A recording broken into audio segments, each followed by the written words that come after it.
Hello, everybody, and welcome to A Day in the Life. My name is Rajiv, and I'm your co-host, and I'm here today joined by my co-host, Priya. Priya, how's it going? It's going pretty well. Today's a great day because we're talking to Juhi, who is a PhD researcher working in the field of quantum control at the Research Center Jülich in Germany.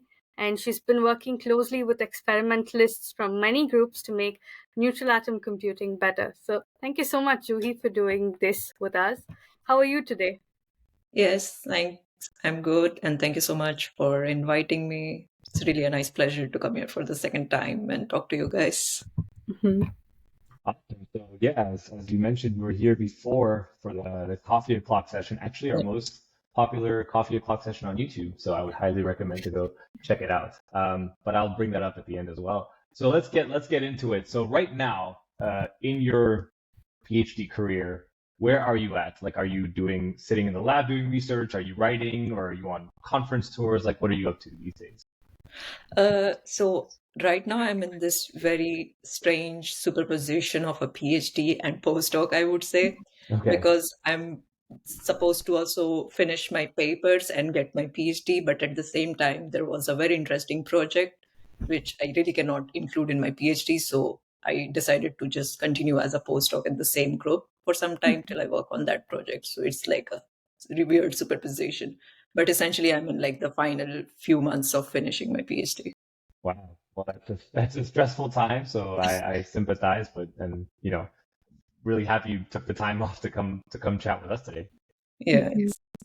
Yeah, that's really cool. But I wonder, Juhi, um, did you know, or when did you know what to choose between theory and experiment? Can you tell us a little bit more about the work you do and how you chose to get to where you are today? So that took some effort because I did my bachelor's and master's in India, and some of us maybe know, and maybe we don't know. Like it's still a bit difficult to understand, especially the experimental side of quantum computing if you are doing a Mhm. master's in India, because there's like very lesser number of labs. You don't have so much of this experimental experience in every university or institute. So it took some time to go to also going to different institutes and contacting the professors there to understand what is what, and Mhm. then deciding. So initially, I also applied to some of the experimental positions, but Mhm. then I was always like more inclined towards, whenever I had these interviews, always more inclined towards these theory projects. So Mhm. that was like, okay, I want to go there.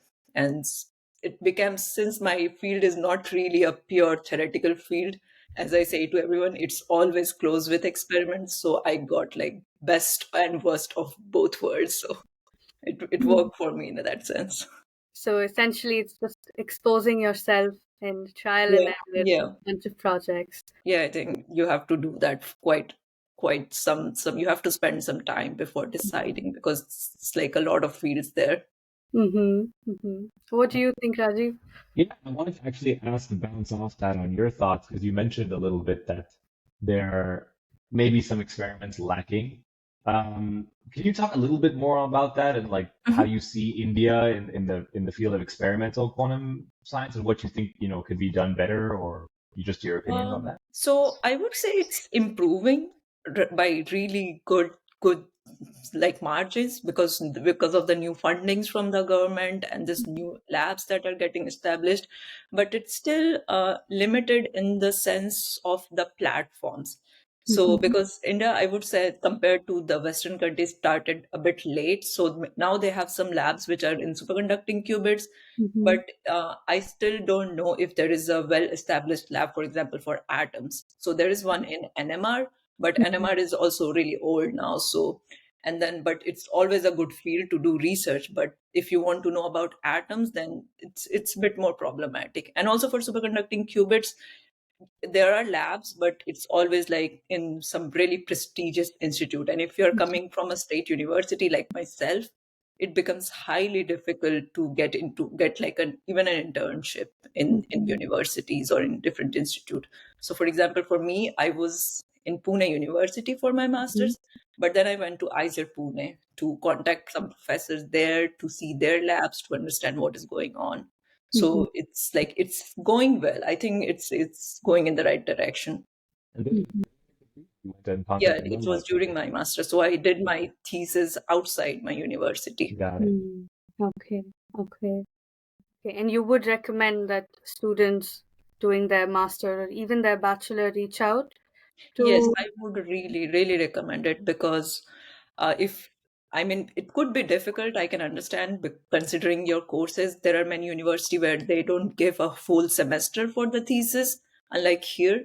So it could be maybe difficult to do a extensive research-oriented thesis, but at least as a side project, I would always recommend to explore Mm-hmm. on the theory and experimental sides. Okay. Mm-hmm.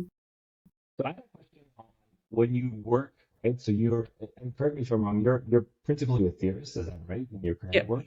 So in your when you work and you have like, let's say you have some work that you're working on specifically, you have the calculations to run, I mean, code to write up, things like that, versus like, okay, I should keep up with the literature and the general knowledge and what's on archive and things like that. How do you balance that out? Or what do you think is a good balance if you can achieve that? Um, I mean, I try to set some plans, but it's not always like goes according to the plan. But in my group, we have like this journal clubs thing. So Mm, because our group is really broad, also in terms of different fields, so that helps me in gaining knowledge also outside my own specific research. So usually we have at least like 2 talks per week. So that's already quite good. And if I want to keep update with literature, then we usually do like we assign a small group of people and give them 5 papers, distribute, and then we set a date. Okay, let's do a small presentation at this moment, because I feel like if you just individually explore without any support from others, you gain lesser knowledge and also you become a bit lazy. Okay, that's interesting because well, now I've been disabused of the notion that a scientist, the image in a lot of people's heads is that scientist is somebody that works all by themselves, crazy hours in the lab, and collaboration is not the most obvious thing if you're not in the field. It doesn't occur to you that it's learning itself is very collaborative, but I'm glad you brought that up, that even the background knowledge that you gain, you do because of your peers in your group. Yeah, I mean, I think that's really, really important, because if I start reading a paper, which maybe I understand 30% if I read by myself, but there are other people who know already more about those things, then it saves me times and it also gives me easier knowledge rather than just going on to the 10 different other papers to understand like one paragraph there. Mm-hmm. and I think in my experience too, and I don't know, maybe the social scientists will disagree, but it's funny because the social scientists tend to be more like individual in their work. I guess from my experience talking to people, they write like a book chapter or their thesis is just like them going and looking up the archives. And of course they have to collaborate as well and do interviews and things like that. But ultimately when they sit and they write their piece, it tends to be by themselves. Whereas typically in the sciences, we tend to like even the writing, right? We collaborate with people, the calculations we do it together, and of course the experiments. Typically, it's more than one person. So I think that's kind of an interesting take, Priya, that you have, and it's true that like you have to work hard to kind of dispel that image, Yeah. right? Mm-hmm. And just to ask you a little bit more about what Rajiv asked about balancing your time between going into the depth of your work versus keeping up with everything that's going on in the field. Is there something you enjoy more? Um, well, I mean, for me, I really enjoy whenever I have to talk to the experimentalists, because my field, because whatever I do with the experimentalists. So it's always good to for me, because I travel to the experimental location, whichever, like usually it's Berlin or Munich. So once every 2 months, and I stay there, then I spend the 2 days Oh, in the lab and I understand whatever is going on wrong in their lasers. So that's usually the very fun part of me, because most of the time I'm in front of my laptop. So that's like the 2 days, which gives me a really different experience. Mm-hmm. that's unique. I think that theorists. I mean, I know theorists like to work with experimentalists, but this is really you travel to the lab and I guess you sit next to them and you and Yeah, really yeah. look at what they Yeah, do. that's quite common in our field and also in like the group that I'm working in. Oh, wow. Otherwise, it takes really long to conversation for the conversation over emails or even via online meetings. It's just more effective if you go there and work with them. But I have to ask, does it get frustrating ever when speaking to experimentalists? Like, do you feel like Sure, connect? sure. Many more than you can expect. Many. Sometimes I think I just close my laptop and it's like, okay, no, I cannot do it anymore. But then Mhm. because it's like even like these smaller things that you would expect, okay, this is obvious, but it's not, because the experimentalists, they speak a completely different language. Even their units are completely different from what we are used to. So I mean, sometimes it takes just 3 meetings to discuss this basics. So what file format do you want actually? Oh my. So Okay. actually, back to my grad, with a really quick tangent, my senior grad student was telling me a story when he was in the lab that there was a professor, and we could talk about who he was later, but he came into the lab. He was a theorist, and my senior grad student presented to him what was happening, and at the end he's like, "Oh, this is nice, but where's the Hamiltonian?" And so then after that, there was like, just for fun, they took a box, they wrote the Hamiltonian, and they put it on the table. So next time somebody asked a question, they're like, it's there. Uh, Yeah, it's very common, I guess. mhm. Yeah. So I have to ask, with you traveling to Berlin and Munich and the lab and your own theory, can you tell us about what you consider your most exciting project? So I mean, I some of the projects are very similar, but I think still it's like in 3 years in my PhD, I think the most exciting project for me would be the one like the my first project, because it was also very challenging for me, and it's the one which is on the Q&A talk there. So because it was something which was a problem that the experimentalists never even noticed, like, or they didn't put so much attention to that. And then we saw, okay, this is a big problem for us. So it was like not solving just a problem, but we also came up with that problem, that like this problem which you never thought it's there, so you have to think about it. So just motivating the experimentalists, like maybe it's important for you. It was also like people's work, then science, then writing. So I think it was like one of the most challenging, exciting project for me. Mhm. That's super interesting. And so, outside of like the technical part of the project, or even of your whole PhD, Mhm. what do you enjoy the most, or what excites you the most about? So I think the most exciting thing, I don't know if it's my group or in general, as I told you, it's really broad. So whenever the most exciting part is whenever there is someone talking about something, it's like, oh my God, there is also something new happening that I never knew. So it's like a never-ending pool of knowledge for me here. Because usually we are so stuck in our own work, we never notice what's happening out there.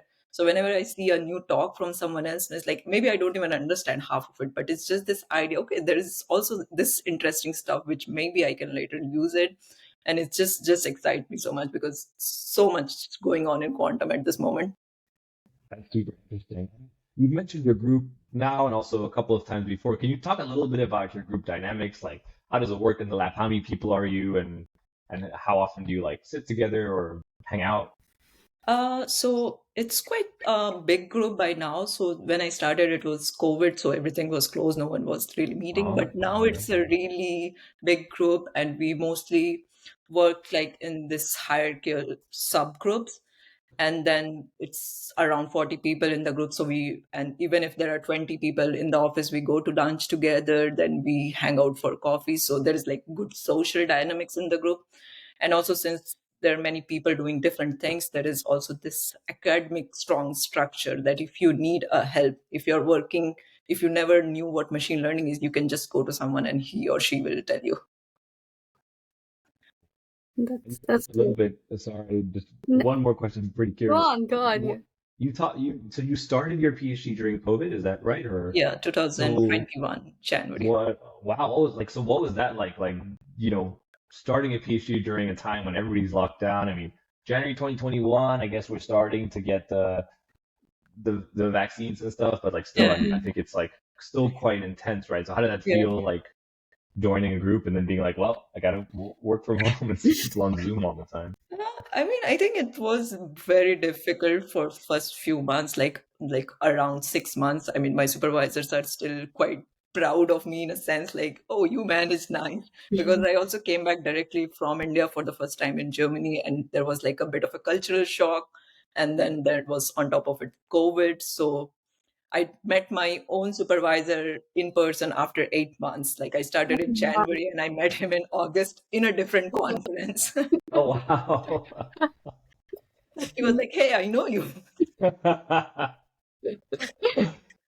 But in the end, it turned out good. So it was also, that's why I told you that project is really close to my heart, because I was feeling really less motivated in those COVID time, and I managed to get it done. That's huge. That's huge. Was there something like what motivated you? If you had to put your finger on something. So I think the biggest motivation for me was the field itself, I would say. I mean, i I didn't knew like a lot about quantum control before I joined it, but the more, like, since it was COVID, I was not traveling so much or not at all, and it was not so heavy work in my first Mhm. 6 months of PhD, so I was mostly reading papers. And that is, I got really excited about this field because it's really like, it's not just theory, it's a theory plus engineering plus experiment. So it was like I had like this mixture of everything in this. Which is why I would say it's scary. But yeah, okay. And that's great. And now you're continuing in the same group, having almost finished your PhD Yeah. and started the postdoc as well. Yes. For next few months till that project finishes, I will stay here. So, and then that I can also think about, because I wasn't very sure what I want to do after the PhD. So I want to stay in quantum, but which group, which country, what? So this all things will take some time to decide. So by now I wanted to do something else. So Mm-hmm. So maybe we'll add a few other things right now. We'll start playing the game, spice it up or slice it up. So okay. some of you may have already seen this from the previous episodes, but basically it's a game that's inspired from a podcast, hip hop podcast called Drink Champs. So essentially, uh, I'm going to ask you to choose between two things, and you can choose, the criteria that you choose on is subjective, even like how you interpret the question is subjective. So you can pick, option A or option B, or you could pick both or none. But if you pick both or none, then you got to eat something spicy. So for me today, I have like the same one as last time, the Gator Bite hot sauce from New Orleans. I'm going to have that with some chips. What do you guys have? What do you have, Juhi? So you have to believe me because it's in a bowl, so I don't have the bottle, but it's a chili. It's a chili sauce. Oh, it's okay. It's a chili You sauce. don't Yeah. It's eat it the straight Ching's up like chili that? sauce. Oh, yeah. And what is it? You're just going to spoon it in, or do you? No, I have also the chips with it. Okay, Okay. cool. Okay, cool. Yeah. Yeah, I'm also doing the same hot sauce I had last time. Oh, the I Thai. think I've just exclusively been using it only for this podcast. Nice. Yeah. Yeah, I think I saw that podcast, and I know you don't really like spices, so I will try No, to make it easier for you. No, let's go. no. You can feel free to pick both every time. This is gonna be fun. Okay.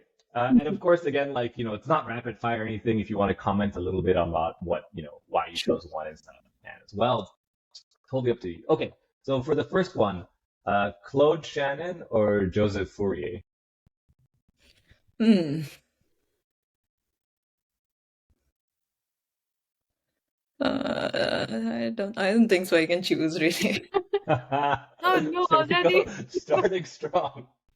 All right. That's hard to choose. Sorry, Priya, but that's hard to choose. I mean, I guess Here we it go. depends on why aren't you able to choose Dojuhi? You have to tell us. Like, I mean, I know a bit about both, but first of all, I'm not really an expert in those things. So it's me choosing one of those things would be unfair, in my opinion. So okay, yeah. Okay, the next one is the Bell test experiments or the double slit experiment. hmm. I would go with the bell test experiment. It's Okay, it's it has become pretty exciting recently, to be honest. that's True. true. Okay, the Schrödinger equation or the Dirac equation? I mean, I work every day with Schrödinger equations, so for me it would be that always. Nice. Okay, easy, straight up, straight up. Okay, this is a little bit of a deep cut, and I actually don't know how much your work is exactly related to this. But would you choose a network analyzer or a spectrum analyzer? I don't think so. I have much of an idea, so I think you will have Okay, to eat this. it's a little bit it's a little bit more of an experimental sort. Okay, so none. Let's do it.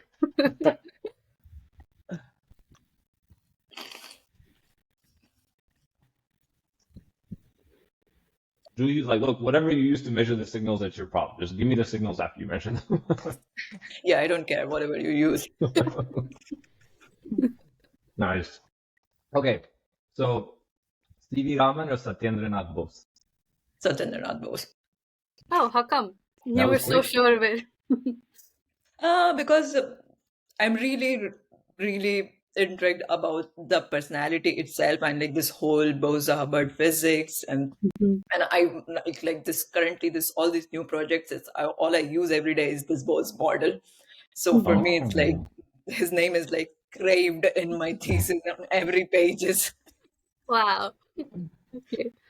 Nice. very cool.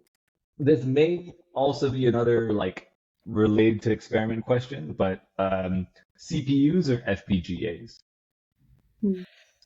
Uh, my groups are using CPUs, so that Okay. There's no FPGA really in the experiments that you're working on, or? I mean, there was one in one of the experiments, but that was like quite advanced, that lab, I would say. But in Okay, labs, in the basics labs that they're using, that you still have the CPUs there. nice. Okay. I think Priya, you might Okay. have a. Yeah, just one last one because I just love asking everybody this question. So if you had to choose one qubit modality, and I'm not going to let you choose atoms. So Oh my God. yeah, has to be something else. Okay. Where's your money at? I mean, there's for me always, I mean, if you see the market, it's always superconducting qubit, but now it's become too boring for me in the end. I have seen so much superconducting qubit, it's too boring. So I have also very interesting about the photonic one. So I would go for photonic. I Okay. mean, not I don't know good about the market, but personally photonic. Okay. Interesting. Okay. You Nice. mean like in terms of like the, I mean, and again, I know we're putting you on the spot, but in terms of like the scalability or like you just like the beauty of the physics behind it, or what's the? Yeah, just really like the physics behind it. I mean, also superconducting qubit is great, the physics and how it's getting scalable, but just what you can do with the photonics and all the presentations that I've seen from people and how with this speed that they are going and doing different physics on that, it's pretty exciting. Nice. Very. Nice. I'm glad you were able to give us an answer. And I'm glad I don't have to look at this hot sauce for another month until we do the next episode. But thank you so much, Juhi. Yeah, that was nice. Thank you. It was nice. Yeah, I guess before we go, just one last question about if there's anything you'd like to share, because I think, in your career, you've experienced a lot of different things, especially with the lockdown thing that we just heard. So if you have any advice for people, professionals or students who are trying to get into the area of quantum technology, quantum computing. So I think my one advice would be to do even before entering research, do a small research to enter, like similar what I did. So what you want to do, because there is a really many sub branches of quantum computing that we don't even know. So if you're applying, you cannot just apply to quantum computing. So now there is quantum communication, there quantum control, there are different type of experiments.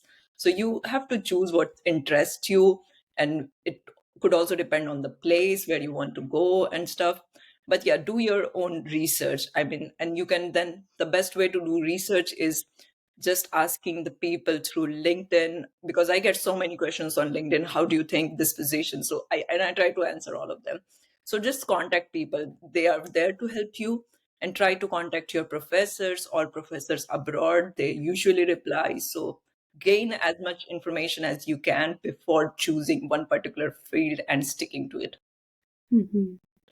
Awesome. That's really, really nice advice. I actually want to say, if you want to gain more information about the field that Juhi is doing, you can check out her Coffee O'Clock talk. It's called Coffee with Juhi, Quantum Optimal Control. I'll link it in the description as well. And thank you so much for joining us today. It was a real, real pleasure. The music you're hearing right now is by Himanshu Katara. And thank you both, and we will see you next time in the next episode. Thank you so much, Juhi. Thanks, Rajiv. See you. Thank you. Guys are fighting. Bye. Bye.